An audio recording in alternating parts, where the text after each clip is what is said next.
कुंदेन्दु तुषार हार धवला या शुभ्रवस्त्रावृता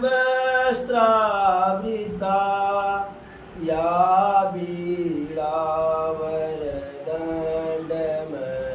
वीणावरदण्डमण्डितकरा या सिद्धपद्मासना या ब्रह्माच्युत शंकर प्रभृतभी देवैः सदा वन्दिता सा मां पातु सरस्वती भगवती निःशेषजाड्यां परा सा मां पातु सरस्वती भगवती निःशेषजाड्यां परा। कामिह नारि प्यारि जिम लोभिह प्रिय जिमिना तिमि रघुनाथ निरंतर प्रिय लागहु मोहि राम। राम नाम की लूट है लूट सकय सो लूट अंत काल पछताई है जब तन जई है छूट। एक बार बोलो सियावर रामचंद्र की जय, पवन सुत हनुमान की जय।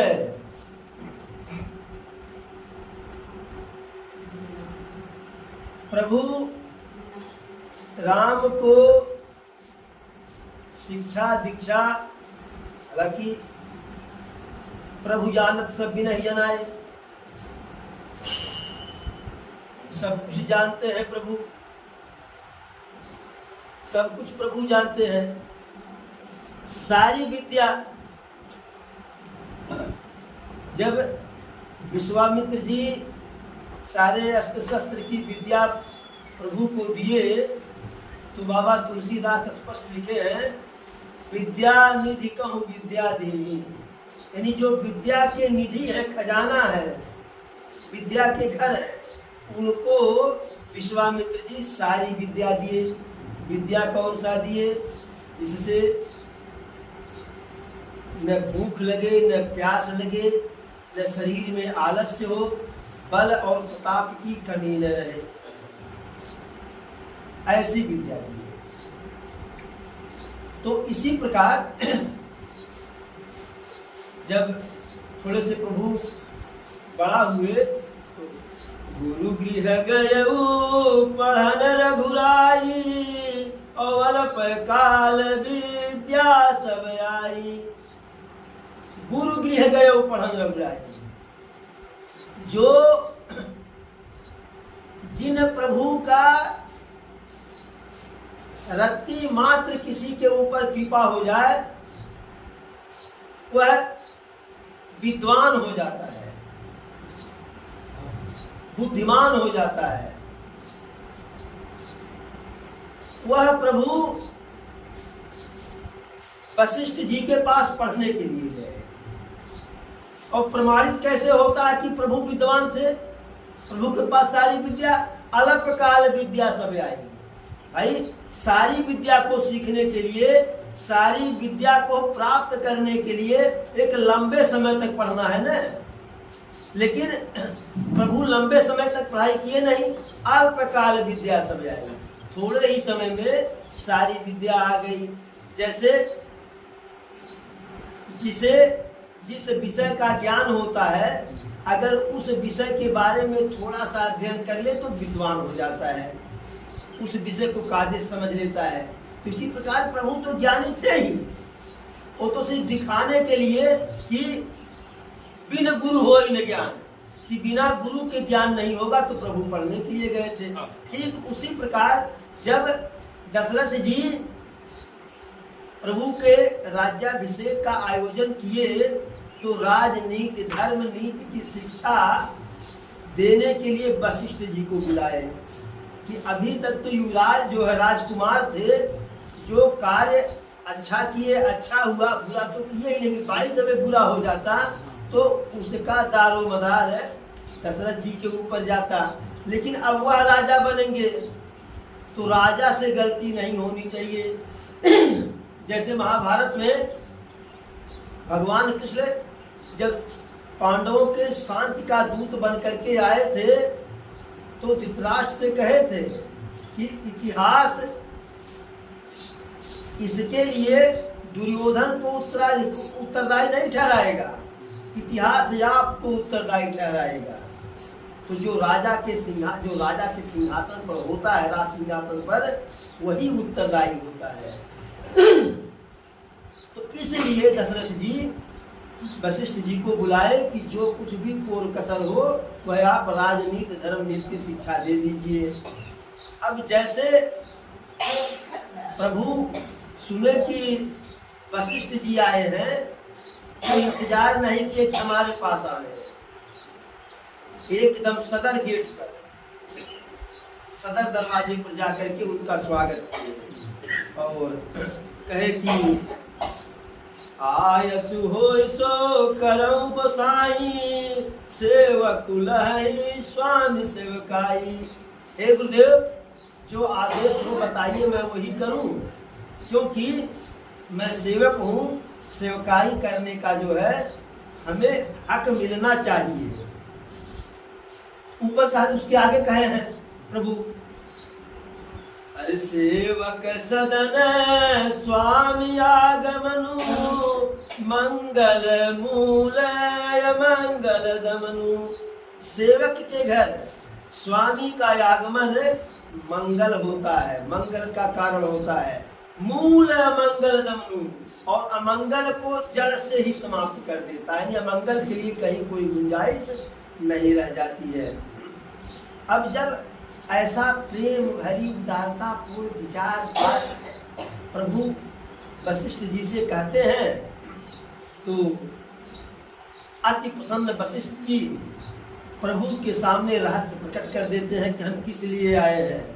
अरे भूप सजहू अभिषेक समाजू, और चाहत देन तुम्हें युवराजू। राजा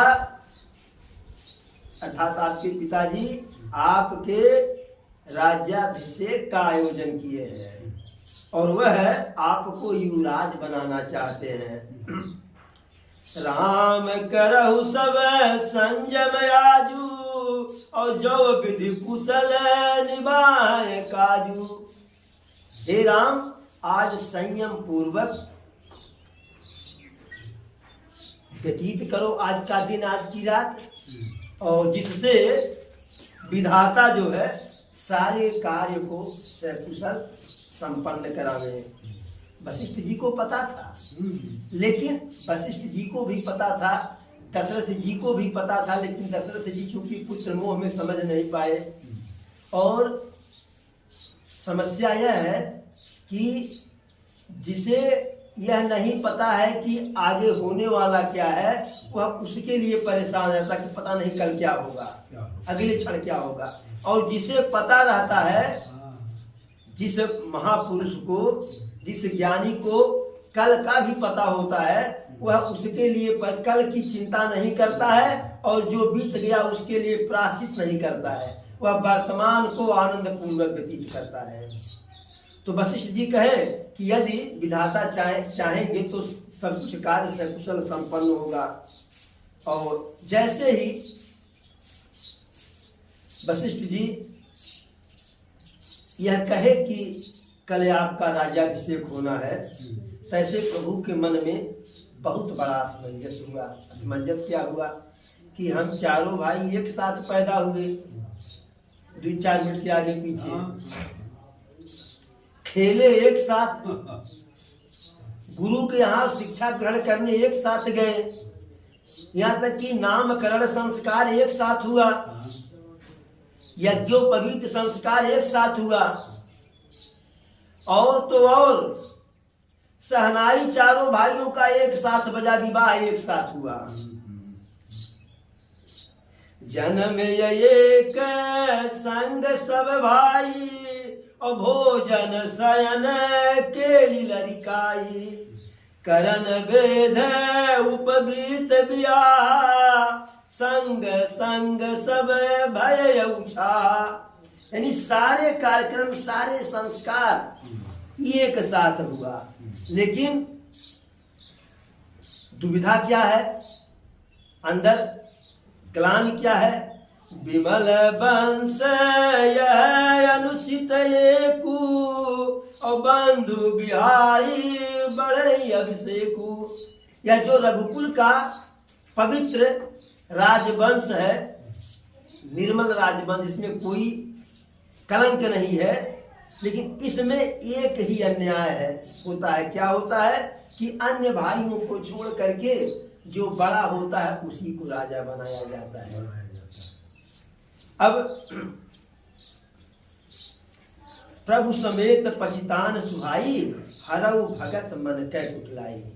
और पछता रहे हैं, और वह प्रभु पछता रहे हैं कि जो भक्तों के मन के कुटिलता को समाप्त कर देते हैं। ठीक उसी समय लक्ष्मण भैया आ जाते हैं, लहजा होकर के गगना मगन जो है, और एकदम वह प्रसन्नता की, जैसे बताया नहीं कि उस प्रसन्नता का वर्णन नहीं किया जा सकता है, क्योंकि लक्ष्मण भैया को देख रही है नेत्र, तो नेत्र के पास वाणी नहीं है, और वाणी अगर कुछ बोले तो उसके पास नेत्र नहीं है। तो प्रभु राम सम्मानित वचनों से उनका आदर किए, और पूरे नगर में घम्मड़ घम्मड़ बाज रहा, हर कोई प्रसन्न है जो है। पूरे अयोध्या को सजा दिया गया है दीपावली की तरह से। अब सबके मन में जो है सब प्रसन्न है। कनक सिंहासन सीय समेता, और बैठे ही राम होई चित चेता। नगर वासियों के मन में बस यही कि रात बीत जाए, कल सुबह प्रभु राम और माता जानकी जी अयोध्या के राज सिंहासन, जो सोने का सिंहासन है, उस पर जब बैठ जाएंगे जो है, तब मन को शांति मिलेगी, सुकून मिलेगा। सकल कहीं कब होई है काली, और विघ्न मनावही देव कुचाली। अयोध्या के सभी नर नारी यह मना रहे हैं कि हे सूर्य भगवान, थोड़ा कल जल्दी निकल जाना। रात्रि से मना रहे हैं कि थोड़ा जो है अपने समय को घटा लेना। जैसे जनकपुर के लोग मना रहे थे कि रात्रि और दिन मिला करके 24 घंटे का होता है, 48 घंटे का विधाता कर दीजिए। ऐसे यहाँ कह रहे हैं कि रात्रि थोड़ी छोटी हो जाए और सूर्योदय थोड़ा जल्दी से हो जाए, जिससे अतिशीघ्र यह जो है हम देख लें। लेकिन विघ्न मनावही देव कुचाली, जो देवता है वह विघ्न मना रहे हैं। वह बहुत व्यथित है, बस चल नहीं रहा है। उनको यह है कि यदि कल सुबह प्रभु राम का राज्याभिषेक हो जाएगा तो अयोध्या के लोगों के हित में, उनके पालन पोषण में लग जाएंगे प्रभु। और जिस लिए इनका आगमन हुआ है वह कार्य कौन करेगा?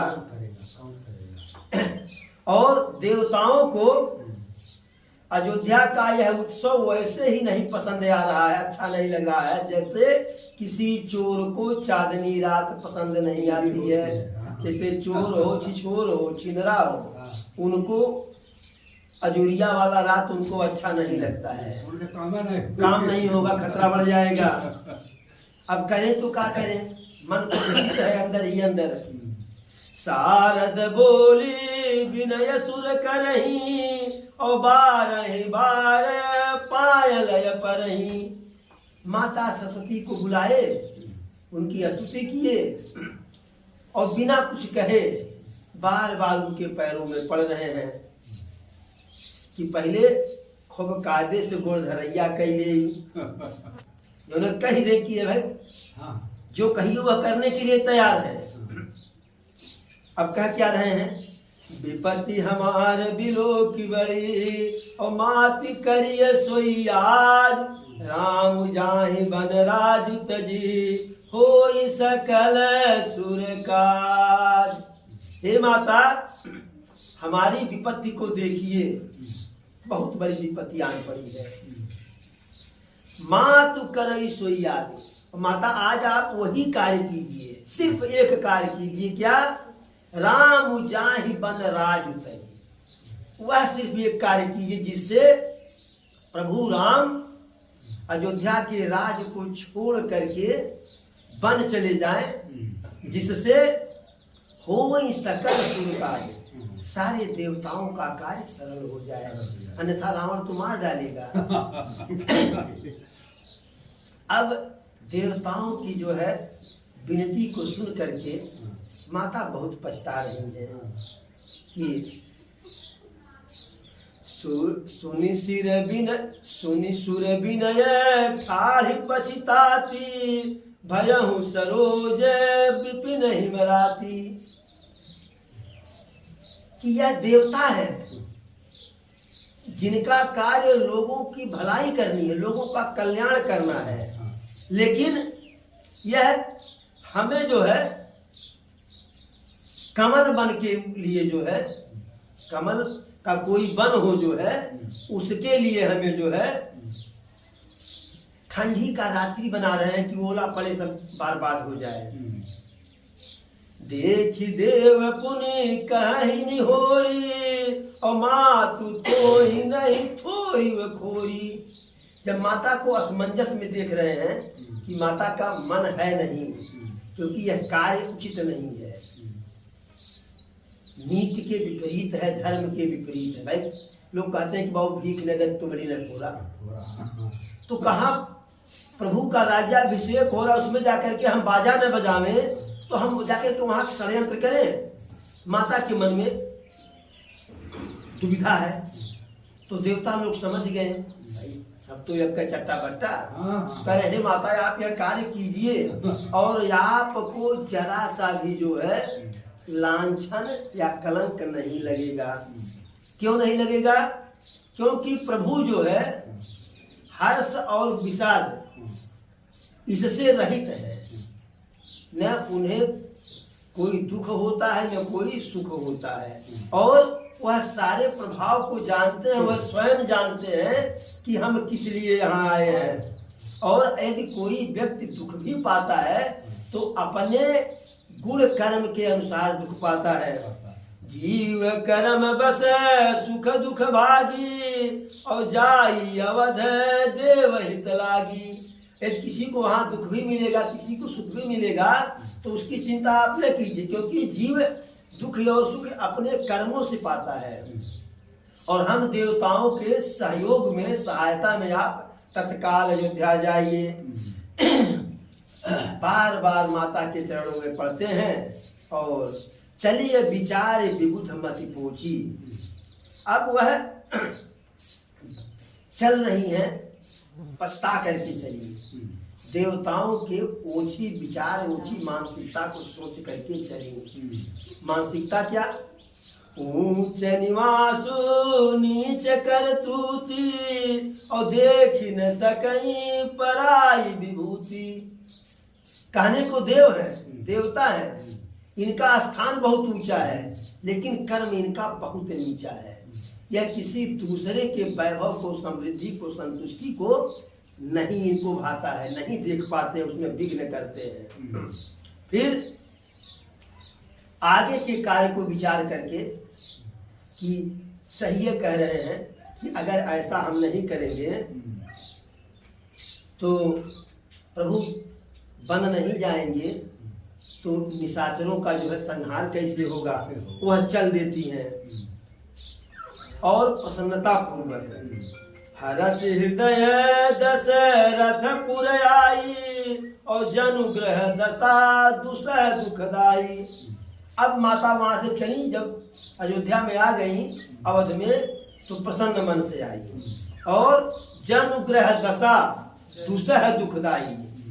जैसे कोई बुरा ग्रह हो, बुरा नक्षत्र हो जो है, उस प्रकार से जो है आकर के अयोध्या में बैठ गई।